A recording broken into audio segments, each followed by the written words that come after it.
Paano nga ba isara or i-close itong mga paa ni TNW P10 tripod? So, itong video na to is para dun sa nag-request sa aking YT channel. Pasensya na kung ngayon lang ako nakapag-response. Bali, dalawa na sila. Yung isa is 3 months ago pa. Pasensya na. Kasi hindi talaga ako active na sa aking YT channel. Pero salamat pa rin sa'yo at nag-request ka na gumawa ko ng video kung paano ba i-close yung mga paa nito. Itong si TNT P10 na tripod mga mi. Kagandahan nito, may censored kasi to. Lalo na kung nag-mini vlog ka, kung nag-video ka, nagko-content ka. Kung wala kang videographer, perfect to. Kasi may sensor to mga mi. Susundan niya yung kilos mo.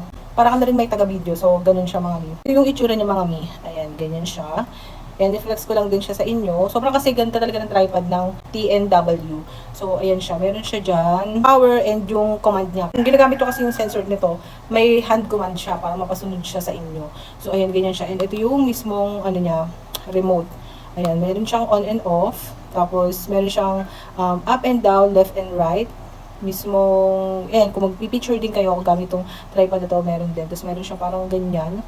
Yung sa computer. So, may ganyan siya. And ito yung parang camera niya. Ayan. Ito yung susunod sa inyo kapag ginamit nyo siya.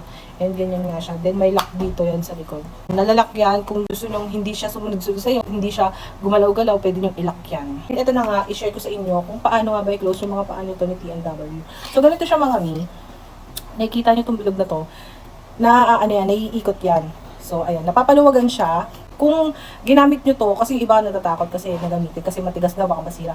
Ang gagawin nyo lang, ano nyo lang yan, luluwagan nyo lang yan, then, ibubukan nyo na yung mismong paa niya. So, ganun na siya kadali.